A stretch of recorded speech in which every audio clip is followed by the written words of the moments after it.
bonjour tout le monde, et comme prévu, on me l'avait pas mal demandé, que ce soit en commentaire ou sur le topic jeuxvideo.com.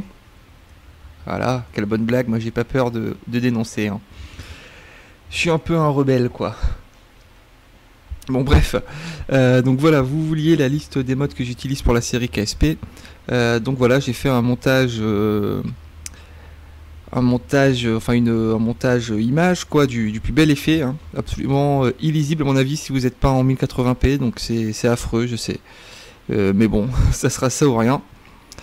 Donc vous le voyez, j'ai mis 5 catégories et je vais faire un peu le tour des modes. Donc dans les modes que je considère comme indispensables, il y en a deux. On a Toolbar, donc le mode qui permet de créer des petites barres des tâches que moi j'ai mis en haut à droite de mon écran, vous savez, où j'ai toutes mes icônes de mode. Et donc ce mode permet de créer cette barre des tâches et de l'agencer comme vous voulez, de cacher, de montrer des boutons, voilà, de créer votre petite popote avec vos icônes de mode. Ensuite, Kerbal Alarm Clock, donc ça vous l'avez vu si vous avez suivi mes vidéos, un mode qui permet de mettre des alarmes dans le jeu qui nous permettent d'arrêter le temps à différents points. Par exemple, arrêter le warp du temps sur une apoapsis, sur une périapsis, sur un changement de zone gravitationnelle, sur un nœud de manœuvre ou ce que vous voulez. Donc ça pour moi c'est vraiment les deux modes indispensables. Les modes graphiques. Donc nous avons, alors en premier c'est Environmental Visual Enhancement. Donc un petit mode tout con qui permet de rajouter des nuages, qui permet de rajouter la lumière des villes sur Kerbin quand c'est la nuit, qui permet de rajouter aussi une atmosphère pour Duna et pour Eve. Et voilà. Nous avons ensuite le mode Distant Object. Donc un mode qui permet d'afficher en fait les planètes et les vaisseaux lorsque vous êtes loin de cela. Donc c'est-à-dire que par exemple, pour être plus clair, les planètes prennent une apparence d'étoile, hein, comme en vrai si vous regardez le ciel. Mais vous voyez les planètes du système solaire, enfin vous voyez, vous pouvez voir Mercure, mais c'est pas évident. Vous voyez très facilement Vénus, Mars, Jupiter, Saturne à l'œil nu, avec un aspect plus ou moins de planète, d'étoile, pardon. Et donc ce mode dans le jeu recrée cet effet-là. Ce mode permet aussi de mettre un effet de luminosité variable, c'est-à-dire que le soleil éblouit vraiment et cache les étoiles. Donc c'est, je trouve, moi c'est vraiment très beau quoi. Voilà, je trouve que c'est très bien. Ensuite, nous avons Texture Replacer. Donc ça c'est un mode en fait qui permet de modifier les textures du jeu. Donc une fois sur la page du mode, vous verrez, il y a plein de packs disponibles qui permettent de changer absolument tout. Donc des choses les plus énormes, hein, comme encore une fois la surface des planètes, les nuages et tout. Moi pour ça je m'en sers pas. Je me sers de ce mode uniquement pour la skybox, c'est-à-dire l'image de la galaxie, quoi, l'image 360 degrés qui sert de toile de fond au jeu. Je me sers de ce mode aussi pour modifier les combinaisons des carbonautes. Mais vous allez voir, c'est très simple, il y a plein de choses à changer.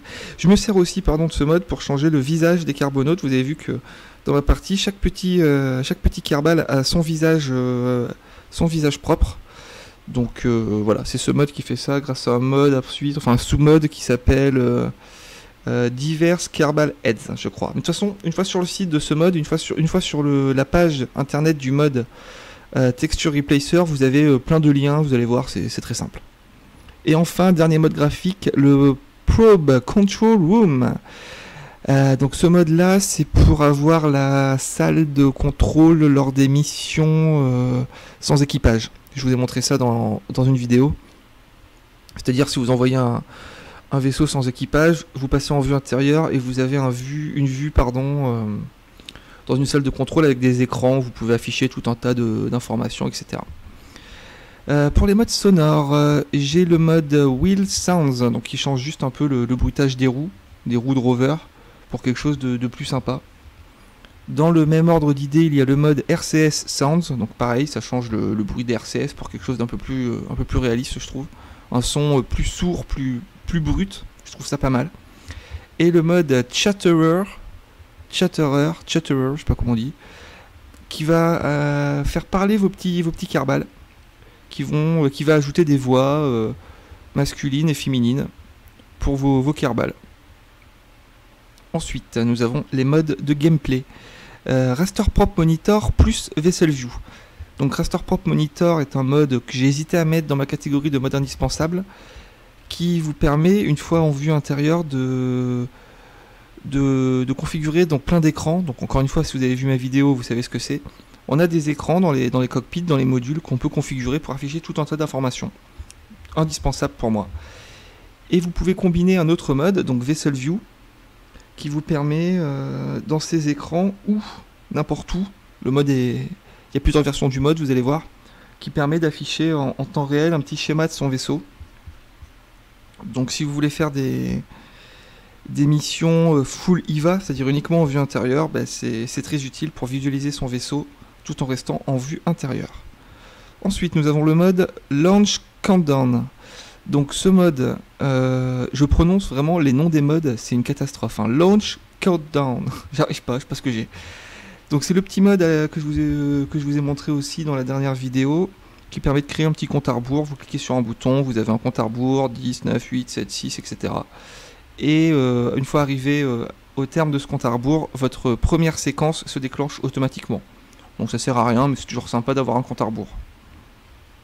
Le mode suivant est le mode Docking Port Alignment Indicator. Donc tout connement, ça vous permet d'afficher une fenêtre en fait où vous avez une représentation schématique, j'ai envie de dire, de vos docking ports.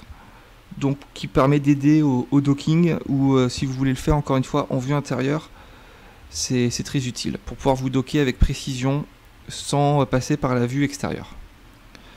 Ensuite, nous avons le mode ScanSat. Donc je vous l'ai montré aussi, un mode qui permet par l'intermédiaire de différents radars de cartographier les planètes et ainsi d'avoir des différentes données sur leur surface, telles que les biomes, l'altitude, la présence et la situation des anomalies, toutes sortes de choses. Donc en gros un mode pour faire des cartes des planètes.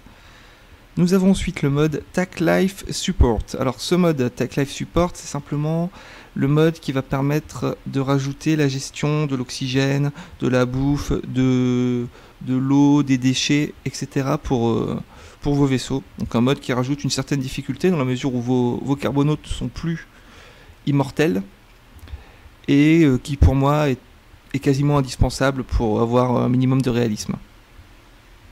Et le dernier mode de la catégorie mode de gameplay, c'est le mode Trajectories, qui permet de visualiser la trajectoire de votre vaisseau dans le orbital view, en indiquant les segments de votre trajectoire où vous êtes dans l'atmosphère, si vous me comprenez, c'est-à-dire en gros ça va affecter la trajectoire indiquée dans l'orbital view avec l'atmosphère. Donc ça permet de pouvoir trouver un point de chute plus précis lorsque vous tombez au parachute par exemple, ou simplement de savoir si vous êtes encore hors de l'atmosphère d'une planète. La dernière catégorie, le mode qui rajoute des pièces, donc là j'en ai que 3. Le premier c'est Aviation Lights, donc c'est un tout petit mode qui rajoute juste des lumières bleues, des lumières rouges, des lumières vertes, des lumières oranges et des lumières blanches que l'on peut placer où on veut et configurer de façon à ce qu'elles s'allument et s'éteignent avec tel ou tel comment ça s'appelle, tel ou tel ah j'ai perdu le nom, les raccourcis quoi, enfin voilà quoi, qui permettent d'être allumées ou éteintes comme on veut, qui permettent aussi d'être mis sur un mode de clignotement, de double flash, etc. Donc des modes de différentes couleurs, alors qui s'appellent Aviation Light parce que de base ce sont des lumières qu'on met sur les ailes des avions pour indiquer, vous savez, sur un avion l'aile droite est toujours indiquée avec une lumière bleue ou verte et l'aile gauche avec une lumière rouge. Voilà, c'est une convention d'aviation. Donc bon, un mode avec des lumières quoi. Alors moi en fait je m'en sers par exemple, je mets une lumière bleue que je fais allumer automatiquement quand j'allume mes SCS par exemple. À côté, je mets une petite lumière verte qui s'allume quand je mets mes RCS, et du coup, visuellement, voyant mon vaisseau, je peux savoir si j'ai mes SCS ou mes RCS d'allumés. Bon, ça sert à rien, mais c'est sympa.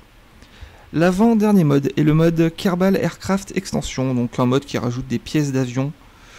Bon, que moi j'aime surtout pour les nouveaux cockpits d'avion, qui est pas mal aussi car il rajoute des moteurs à hélice, mais j'ai pas trop compris comment ça marchait dans la mesure où moi ces moteurs à hélice marchent sans carburant. Donc je sais pas si c'est moi qui ai pas compris ou si c'est vraiment que ça consomme très peu et que j'ai pas vu. Mais moi les hélices fonctionnent sans carburant. Donc voilà. En même temps, est-ce que c'est vraiment très grave? Non, parce qu'un avion hélice de toute façon ne partira pas de carbine. Donc bon voilà, c'est plus pour le fun qu'autre chose. Hein, ça sert un peu à rien d'avoir des avions hélices dans le jeu si ce n'est pour s'amuser. Le dernier mode, enfin, le mode Magic Smoke Industries Infernal Robotics. Ni plus ni moins. Un nom super long pour un mode quasiment indispensable pour moi qui permet d'avoir différentes pièces robotiques. Des pistons, des trucs rotatifs, des machins télescopiques qui permettent de créer toutes sortes de choses. Vraiment, c'est des applications multiples. Un mode indispensable aussi, hein, qui sert vraiment très très vite dès lors qu'on va faire des vaisseaux un petit peu sympas. Et ce mode est quasiment... on est quasiment obligé de le faire marcher avec un autre mode, le mode Tweak Scale, qui permet de modifier la taille des pièces. N'importe quelle pièce peut être modifiée en taille. Bien sûr, la modification de la taille influera sur, par exemple, la réserve de carburant dans un réservoir, la puissance d'un moteur, etc. Donc moi, ce mode, je m'en sers uniquement... Enfin, disons que je ne m'en sers pas pour les moteurs et pour les réservoirs. Je trouve que c'est un peu de la triche, et là-dessus, je reste avec les pièces de base. Mais pour des pièces de structure, pour des... ou donc bien sûr pardon, pour les modes Infernal Robotics, pour les pièces Infernal Robotics, c'est quasiment indispensable. Donc je viens de me rendre compte que cette vidéo est quand même vraiment pas claire, que ça soit mon image là avec les textes écrits tout petits ou mes indications, mes explications sont... Bah, c'est un peu pourri quoi, j'ai parlé beaucoup trop vite à mon avis, mais bon c'est pas grave, vous savez lire, vous avez les modes. Si un mode vous intéresse, vous tapez son nom sur Google, ça vous amènera sur la page du mode. Faites attention, si jamais c'est sur un forum, la plupart du temps les modes de ce jeu sont disponibles sur des forums. Faites attention que vous êtes bien sur le dernier thread, là, la dernière version du topic, quoi. Donc en général c'est marqué en gros, il y a marqué attention, nouveau topic, new thread ou je sais pas trop quoi. Enfin bon. Vous allez vous en sortir, j'en suis sûr. Pour installer les modes, bon, je fais pas de tuto, c'est super simple, ça se passe dans les fichiers du jeu, dans Game Data. Une fois que vous avez DL votre mode, vous décompressez et vous mettez tout ce qu'il faut mettre dans Game Data. Donc vous regardez, est-ce que dès que vous décompressez votre truc, il faut directement balancer le fichier décompressé dans Game Data? Est-ce que c'est encore à l'intérieur d'un autre fichier? Vous voyez, de toute façon... Vous verrez bien si vous avez téléchargé un Game Data ou pas. Voilà. J'espère que vous me comprenez quoi. Bon, ce fut laborieux, mais le plus important c'est la petite image derrière moi. Si vous avez des questions plus précises sur les modes, mettez en commentaire, j'y répondrai. A bientôt pour l'épisode 7, je crois déjà, de ma série sur KSP, et on s'occupera de Minmus. A plus.